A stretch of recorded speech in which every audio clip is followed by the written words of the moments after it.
First of all, this is a repeat of a program that I did, I think it was late September of 2025 for the Edmund Rice Association. And the person who got me into it, and that I owe a lot of gratitude to because I had a lot of fun, is Francesco. So he just is amazing in every single way. So I thank you for giving me something that really was fun. But it also posed a problem for me, and that is the fact that I was going to talk to an association that I saw was formed in, I think, 1858. And therefore, how could I possibly know? And that goes for the Rices that are present today here. About how do I fit them into my lack of knowledge of the Rices and still do something that I felt would be a tribute to the honor I was given of addressing them. So I went back to my old standby, and that was to place the Rice family in the Revolutionary War period in Sudbury. So that's what I did. Diana, there is a seat up here if you need one. And so this is, and along the way I met, so there are Rices here. On Friday, I met with two members of the Rice family who lived in Ohio. And they met me, and this is me, and this is Cody Rice, Cody Tieford, who's the 6th great-grandson of Charles Rice, and I'll talk a little bit more about him later.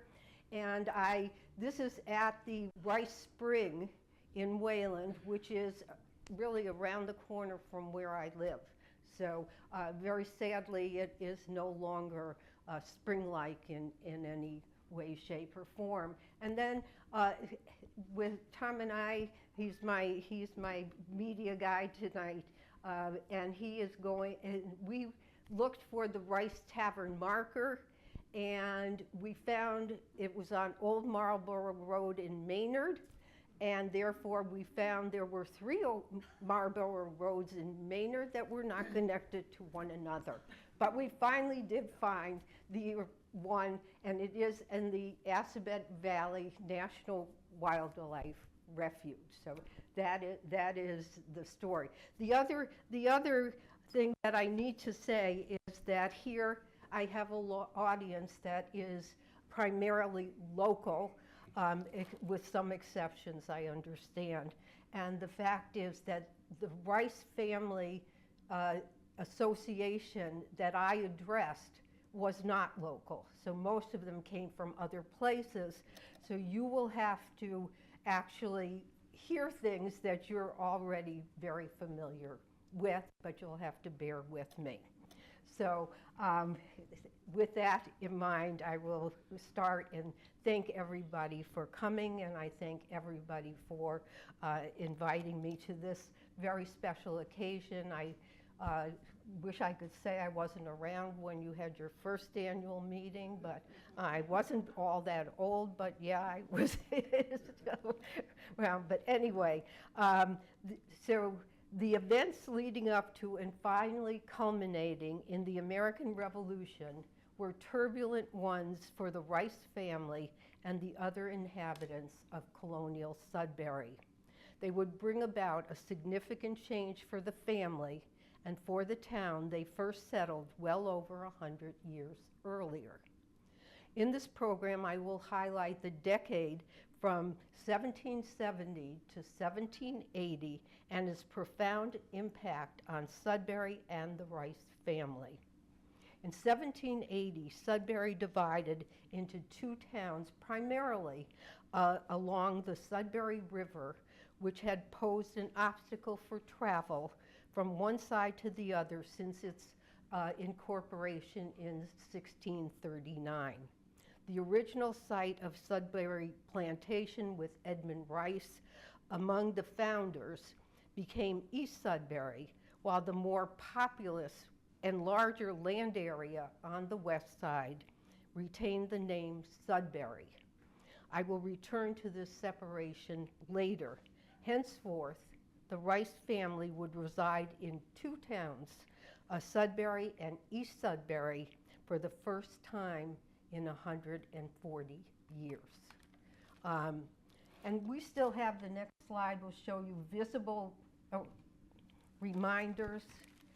Okay, it's the two towns, so I know people here know what it is, but this is actually done for my book, and it couldn't even fit on one page, so it remains two separate towns, but you're supposed to put them together. So this was what I call colonial Sudbury, and it is the Sudbury River, which posed, so you can see the smaller part, the Wayland side today, and today they're fiercely independent towns. I think that's an accurate description, and they still, I think, fight about their early history. But what I do is I look at the town basically from its founding until its separation, so I kind of think of Sudbury as a larger entity than most people think of it today.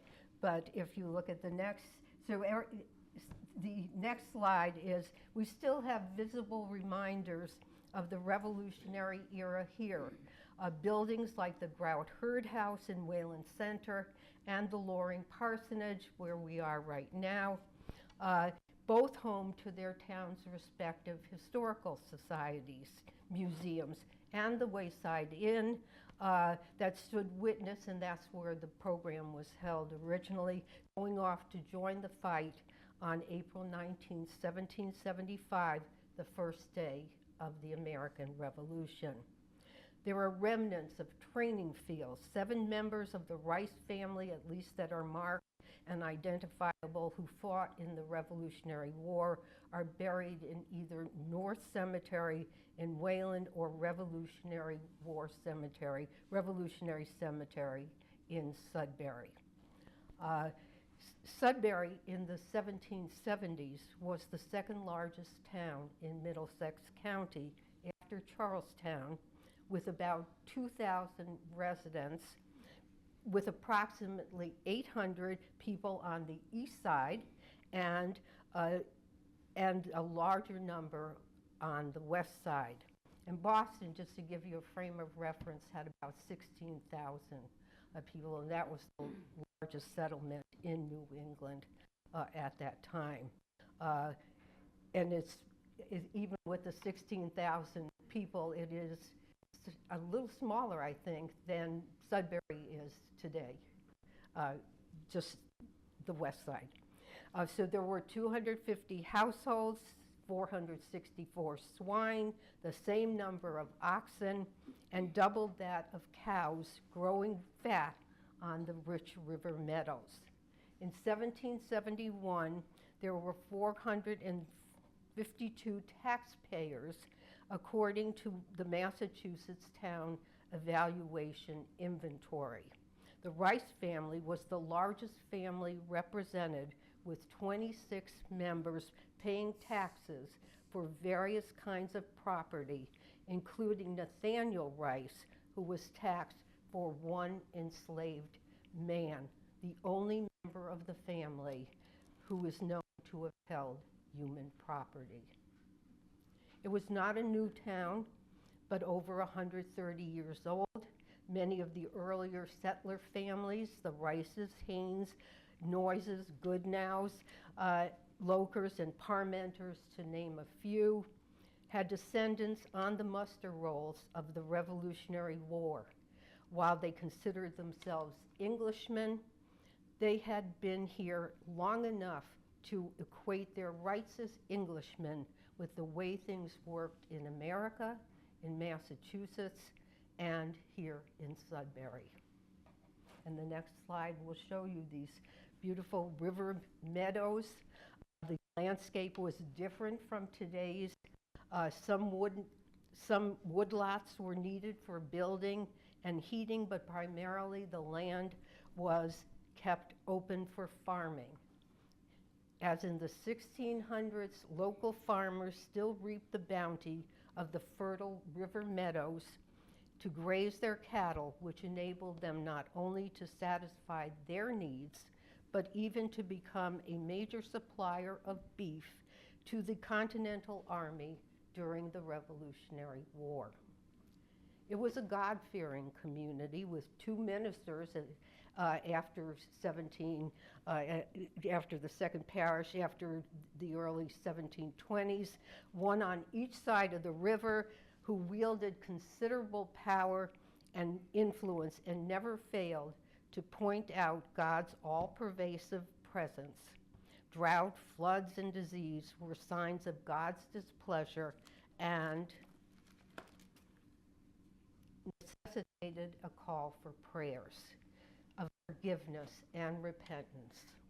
The town had already divided into the two precincts, the east and west, and this added to the town's financial burden. So you can see the difficulty of traversing the river, and because prior to the two parishes, the government of the town was still united. So what happened is you wouldn't have to cross the river to worship, but you still had to cross the river to attend town meeting, and if any business had to be transacted, selectmen represented both sides of the river. So, and the town meetings, as they say, alternated. Punishment for disobedience to the rules of the town and province was still largely governed by public humiliation. Public whippings were still administered and legally sanctioned. Yet it was not a town without pity. There was town support voted yearly at town meeting, and there were overseers of the poor were elected to take care of Sudbury's own who had fallen on hard times. But with an aversion to strangers who were often warned out of colonial Sudbury and other towns so that they would never be a financial burden to a community where they did not belong. And tavern keepers were among the most respected citizens, and taverns were the communication centers of the town, particularly for the men. As in Boston, it is reasonable to assume that taverns were places where the actions against the infringement of rights of the British government were discussed. Travelers brought news of other communities' responses to the same offenses, and ideas were exchanged. For example, William Rice, a much respected citizen, was the proprietor, and there was the original slide, was the site of the Rice Tavern, with William as the proprietor of the Rice Tavern in northwest Sudbury, and now it is in Maynard, where military stores were kept in 1775 and 1776. His son Jonathan, who would succeed his father as proprietor, would distinguish himself even before the outbreak of fighting on April 19, 1775, for his leadership in town affairs and later for his military service. And I'll come back to him later.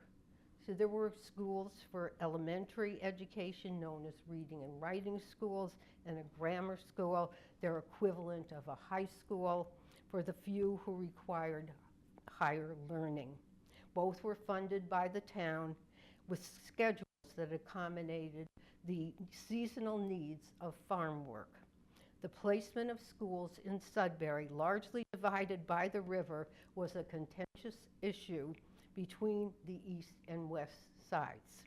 Just ask future General John Nixon, who pleaded the case for a new school on the west side at town meeting in October of 1775 while recovering from the wounds he received at Bunker Hill. Schools and schooling were serious business in colonial times.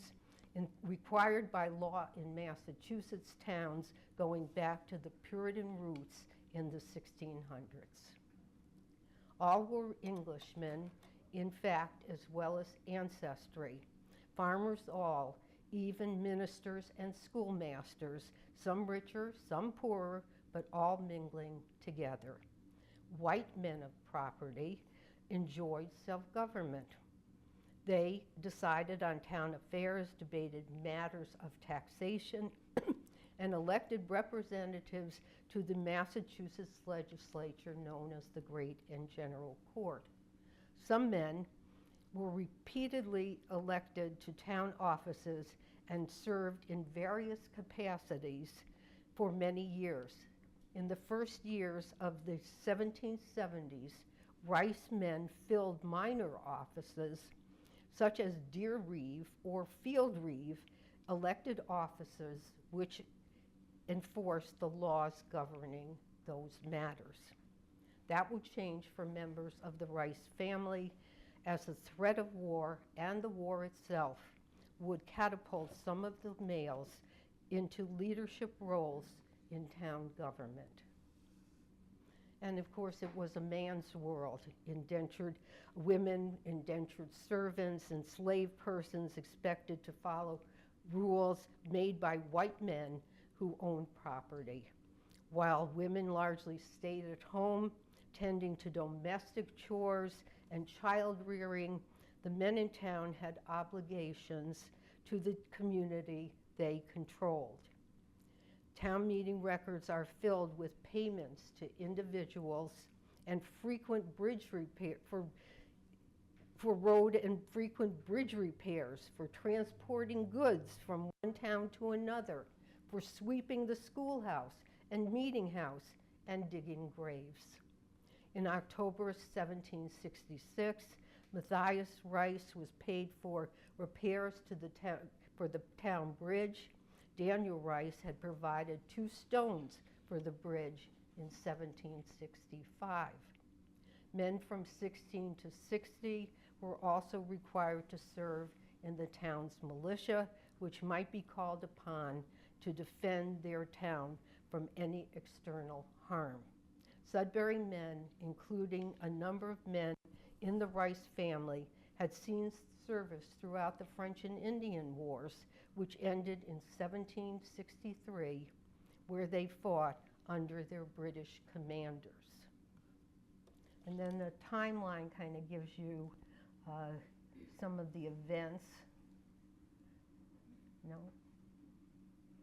Oh, that's the tavern. Okay, that was the Rice Tavern. We'll come back to that later. Okay, so these are some of the highlights of events that occurred that sort of, by 1770, the inhabitants of colonial Sudbury had already exhibited their ardent support for the inhabitants of Boston against any and all attempts to infringe on what they believed were their rights of Englishmen in America. In 1763, the British had assumed control of North America, triumphing over France with the help of the English colonists in America, including many men from Sudbury. So they were fighting with the British until then. But then the 7 Years' War, the last of the French and Indian War, had wreaked havoc on their treasury, and the British government saw an opportunity to replenish their empty coffers in the prosperous colonies across the sea, who were, after all, as they saw it, the main beneficiaries of the dearly bought peace on the North American continent. A series of acts aiming to raise money from the colonies would trigger a deadly downward spiral that unleashed the power of the aptly named mother country against what it saw as its indulged children in America. And yes, one foolish British minister did put it just like that. What the British government deemed as their right to tax their subjects, the colonists regarded it as a violation of their rights as Englishmen in America, embodied at first in the well-known phrase, "no taxation without representation." There were no colonists in Parliament. In the province of Massachusetts, matters of taxation were the responsibility of local town meetings and the colonial legislature, the Great and General Court, whose representatives were elected at town meetings. And continuing the deadly downward spiral, the British government would respond to these protests by whittling away the rights of the colonies to force compliance with its orders. It was tough love, Mother, by every means. But the Massachusetts colonists had their customs and traditions going back to 1630. The charter had spelled out to them their rights as Englishmen in America. And that was the right to govern themselves. So many of the grievances protested had no major consequences in Sudbury, but town meeting always responded with vigorous eyes to calls for support from Boston. Boston, a town which derived its living from the sea through trade and fishing, was much less self-sufficient than the people of the countryside, who would grow to make almost anything they needed from their own land. Boston was the leading town in New England and the seat of British government in New England. In October 1768, and I think you can put the next slide on, because this was a major deal, General Thomas Gage, commander of the British forces stationed in America to protect its new North American acquisitions acquired from the French, ordered several regiments to Boston to expedite compliance with the townshend duties, a series of acts that would increase the power of the British government to regulate trade and whittle away privileges previously granted to the colonists. For many communities near Boston, this was a wake-up call. There was a need for military preparedness by townspeople in the countryside, crystallizing the realization that if it could happen in Boston, it could happen. They could come to Sudbury. What would stop the British from venturing out of Boston if they decided to do that?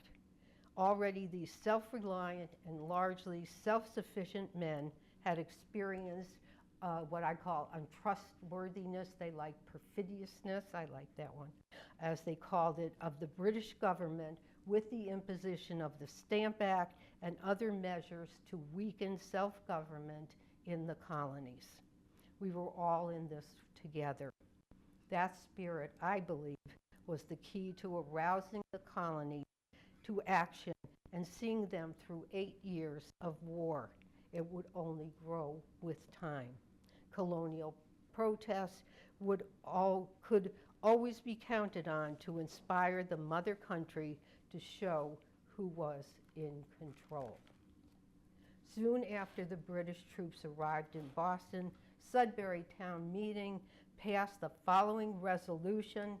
The town, by their vote, granted the sum of £11 to make an addition to their town stock of ammunition and ordered that it should be 1 barrel of powder and the remainder in bullets and flints.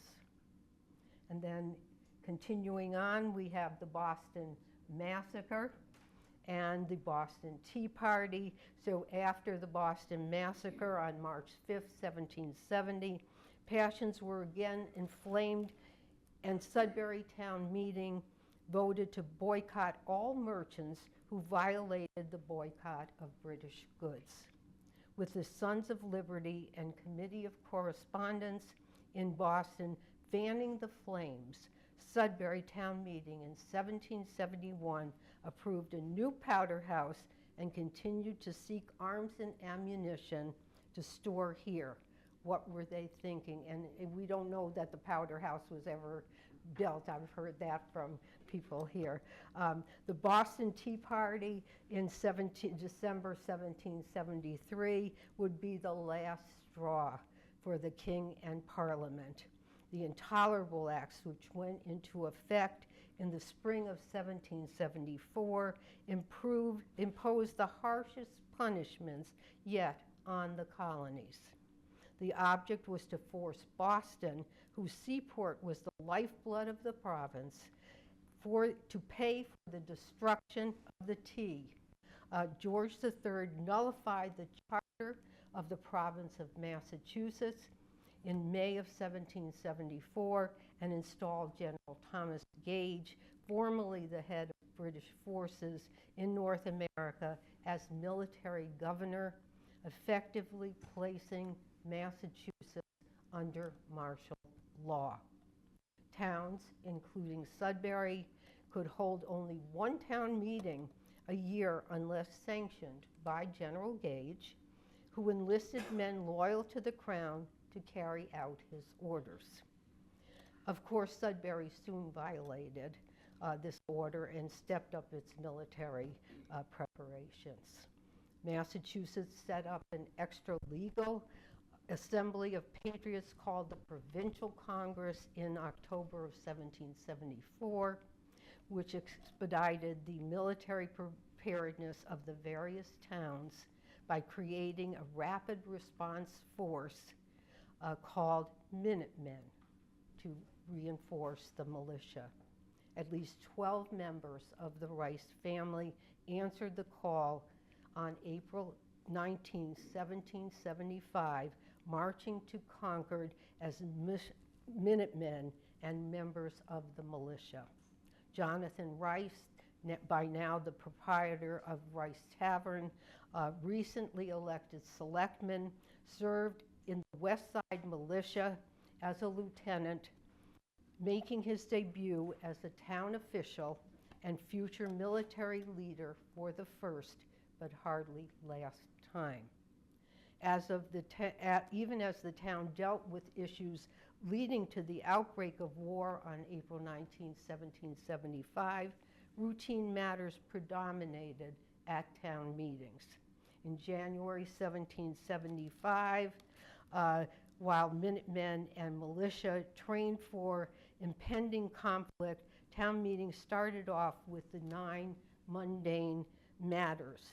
And first was to elect officers, to see if the town will give liberty for horses to go at large without fetters, to see if the sheep will go at large, to give liberty to the swine to go at large, and only the swine did get to go at large, by the way, to grant money for the repair of highways, to see if the town will accept the settlement of the selectmen with the town treasurer, to pay John Noyes for land where the town roads go, to post notices for meetings on each of the meeting houses, to accept the list of jurors, and only on the 10th article do we get an inkling of the impending crisis, to see what encouragement the town will give to their Minutemen when they are properly enlisted according to the advice of the Provincial Congress, this is the extra-legal Congress, to do and act in any other way as the town should think proper when met. And so this leads in the next slide.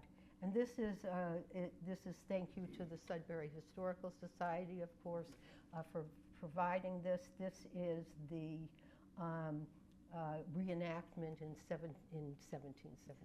1975 of the battle at the North Bridge, and the Rice family who are answering the call: Ithamar, Isaac, Micah, Isaac Jr., Charles, who the man that I was taking around, Charles was his 6th great grandfather, by the way.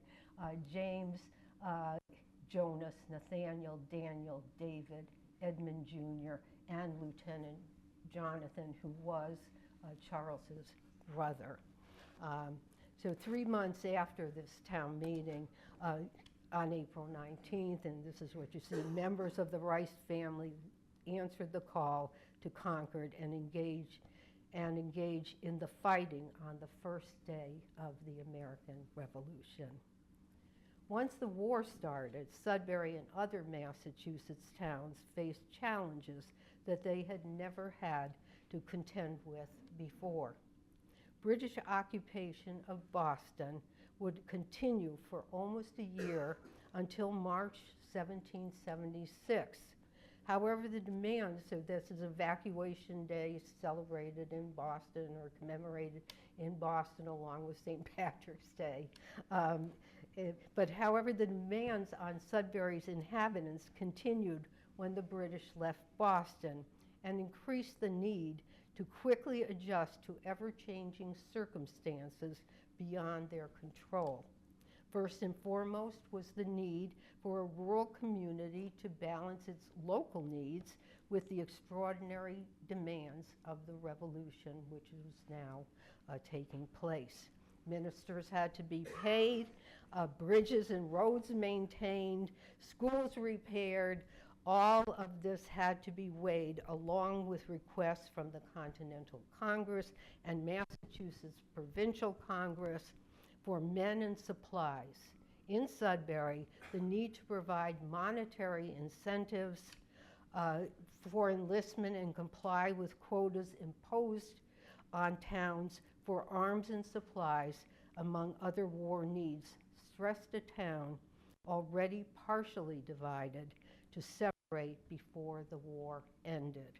On April 19, 1775, Sudbury provided a large contingent to participate in the start of the American Revolution, sending militia and minute companies to Concord from the east and west sides of the river separately. So you already see there is a separation going on. What is perhaps most surprising is not that the town divided, but that it stayed together through most of the war. Here I would like to say a few words about the difference between the years leading up to the Revolution and the war years. So when I gave my talk a long time ago about the causes and what led up to it, I didn't really look at what was going on in Sudbury when the war actually started. And so this, doing the Rice program, thank you, gave me an opportunity to go back and look at the years after the war started. So when I looked at the first 5 years and the span between 1770 and 1780, there was a marked difference between the pre-war years and the war itself. Members of the Rice family are perhaps the most exemplary of the change. Most Massachusetts Revolution 250 events concentrate on the time period from April 19, 1775 to and shortly after the evacuation of British troops to July 4th, actually, 1776. So that is what most Rev 250 events commemorate, that period of time. But after March 17th, 1776, the war moved south, and most Rev 250 events will end with the 4th of July celebration. So what happened is, so you now have Massachusetts, Sudbury as the center of attention. All action is basically here in Massachusetts with a few exceptions, and it was centered here. But after that, there were no more battles here. In reality, most of the military service of the members of the Rice family and the other men from Sudbury occurred after Massachusetts ceased to be the center of attention. So and they were heartily endorsing the Declaration of Independence, and this happened so next slide should be the Declaration of Independence, and with these sober and stirring words, the inhabitants, and this is the Sudbury town meeting on June 10th, 1776, dedicating themselves to the cause of liberty by voting to support the Continental Congress in such action as might be taken to assure the safety of the American colonies. So this is the Declaration of Independence solidified the patriotic fervor of the people of Massachusetts, and certainly those in Sudbury who had been in the forefront of protests against British aggression and military preparedness. But the role of the inhabitants changed drastically in the latter part of the 1770s. On June 10th, 1776, as you saw, they voted to support the Continental Congress in its efforts to bring an end to the Civil War that was raging and support a war for independence through the adoption of what became the Declaration of Independence. Sudbury, with unwavering support for its rights as Englishmen to govern themselves and so close to the action for so many years, would now be faced with orders and demands largely beyond its control. It was a whole new world for the colonists who had regarded themselves as Englishmen for more than 100 years. Sudbury had to be run with the utmost fortitude, discipline, and judgment by those commanding profound trust and respect from the inhabitants. New leaders emerged, among them members of the Rice family, and in particular, Jonathan, who I've mentioned before, our tavern keeper up in Maynard now, often overlooked with no direct descendants. So I was very happy to see there was a marker on his grave, because there is somebody in the Wayland Cemetery who also had no descendants, who has no marker. So somebody was very nice to think of and put one for Jonathan. But anyway, he became not only a civic leader, but a military leader, going from ensign to colonel during the war. The Rice family represents just one example of the trials and tribulations of the war years in Sudbury, but they are representative of the experiences straining rural communities throughout the colonies. Massachusetts militias, organized up to this point by towns, were not done fighting when the British evacuated Boston. They were still the main fighting force from Massachusetts even after the Continental Army was formed and by the Continental Congress under the command of General George Washington in June of 1775. While only one member of the Rice family, Oliver, who was Jonathan's youngest brother, young and unmarried, and ultimately signed up for the 3-year stint in the Continental Army, many of the Rice men enlisted for shorter periods of time when the militias were reconstituted into provincial regimental combat structures.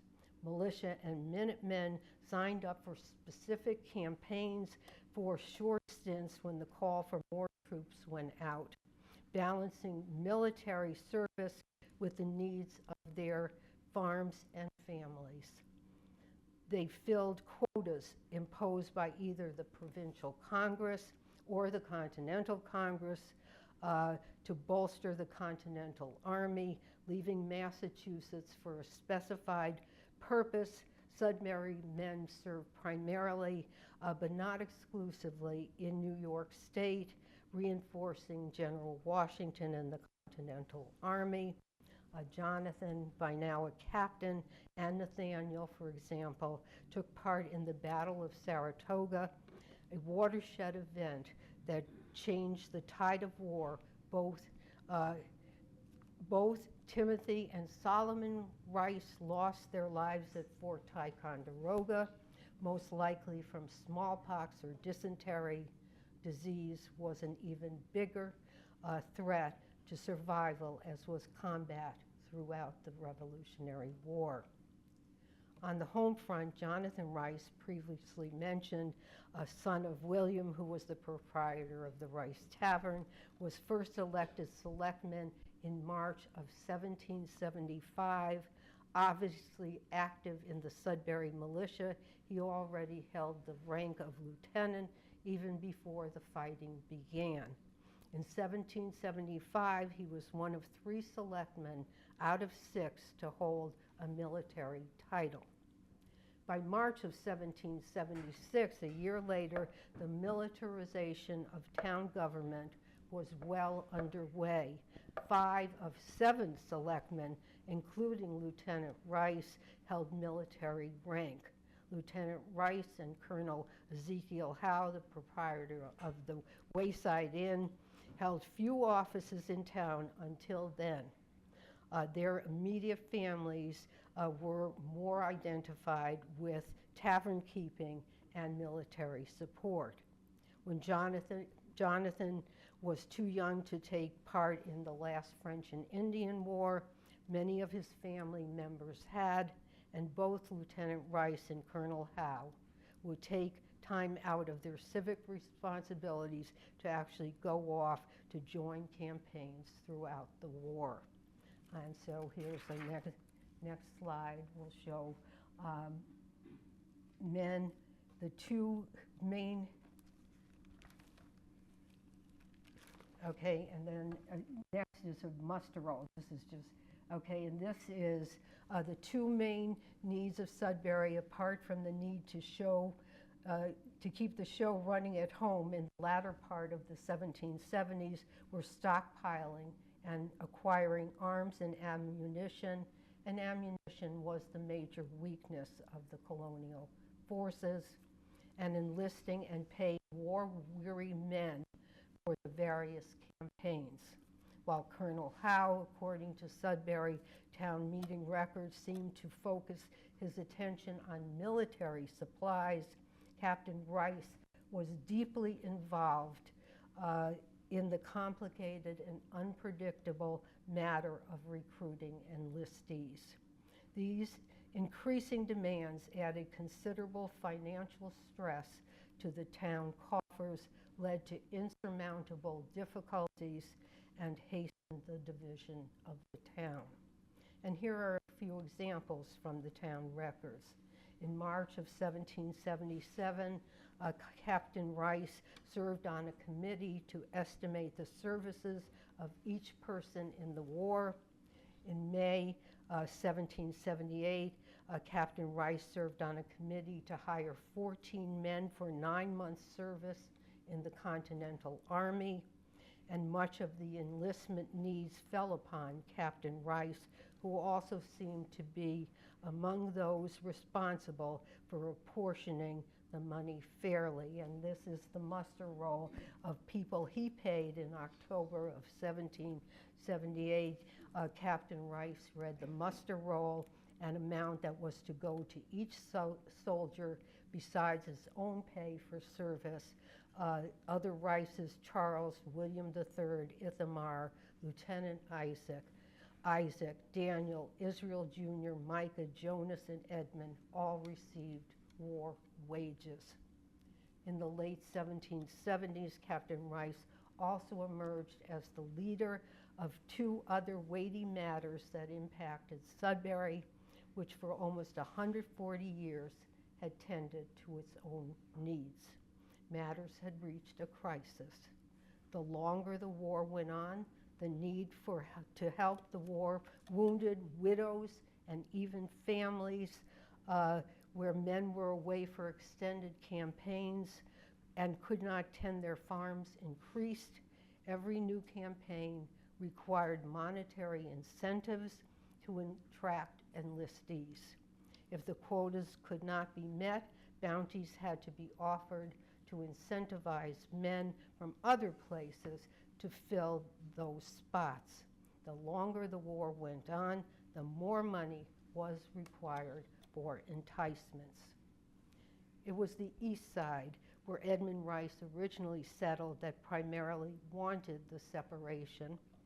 The East Side has significantly fewer residents, but as the older, more settled side, it had a higher assessed valuation, even though it was considerably smaller inland area. Yet the West Siders felt that the East Side always had the upper hand. From 1640 to 1722, the business of the town and all religious observations were on the East Side. Even with the second precinct on the West Side, it seemed as if less money was appropriated to the West Siders for essential needs such as schools and poor relief. And the West Side, with considerably more people, had the greater need for poor relief. The cost of war leading to worthless currency and rampant inflation was straining the town treasury to the breaking point. The major cause of the split, and this is my opinion, in the final analysis was not the river, but the incredible financial burden brought on by the years of war. The man selected to deal with this matter was Captain Jonathan Rice, who was elected yearly for as either selectman or moderator after 1775. In May of 1778, he was elected to serve the town in the Great and General Court, and again in 1779. In addition to his efforts on behalf of the town, he had a tavern to run, and here is a receipt for payment that he made for needed supplies, and that's the next slide. Next slide, yes, you're working on it. It's not working, okay. Okay. Technical glitch. Okay, technical glitch. So anyway, it is, and thank you to the Sudbury Historical Society. So they have a copy of that receipt. It was a significant vote of confidence that Captain Rice would fulfill his duties as representative to the whole town in these perilous times. He was also entrusted to join the committee to divide the town to the satisfaction of both sides, a task that lasted several years. On April 10, 1780, with the approval of the Great and General Court, the town divided into Sudbury and East Sudbury, breaking up the Rice family who had lived here for the first time in 140 years. The 2 months after the town divided, Captain Rice served as the first representative to the Great and General Court from the new town of Sudbury, this side, when the Massachusetts Constitution was ratified in 1780, bringing to a close a decade of rapid changes for colonial Sudbury, the Rice family, and the Rice family, who would continue their service to their two towns. And then if we could get it, but you can see, you'll work on it, but here, the grave of Colonel Rice, because in 1781, Jonathan Rice was given the title of Colonel. Again, thank you to the Sudbury Historical Society by the Massachusetts Militia. He is given the title by Governor John Hancock and continued to serve in that capacity for many years. And after the Declaration of Independence was signed, there was still much to do. Oh, okay.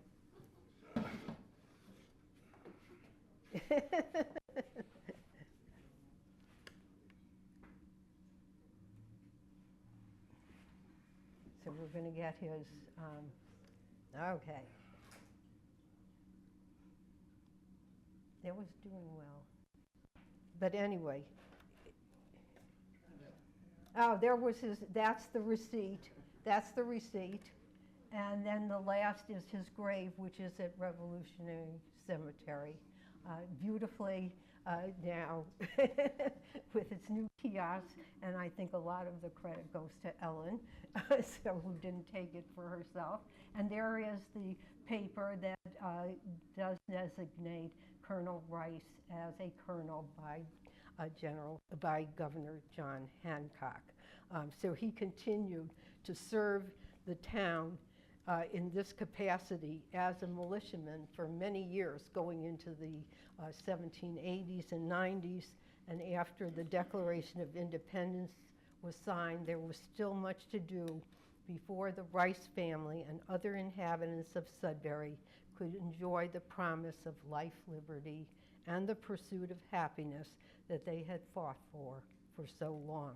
The townspeople needed time to adjust to living in two separate towns. I think we're still adjusting in the newly constituted Commonwealth of Massachusetts, which had declared itself independent of British rule even before the war was over. And lastly came the peace with Great Britain with a formal peace treaty in 1783, acknowledging that these former Englishmen were now and henceforth Americans. The 250th anniversary of the Declaration of Independence, which we will commemorate on July 4th in just a few weeks, was only the beginning of a process, a living legacy that we can celebrate every day. Thank you.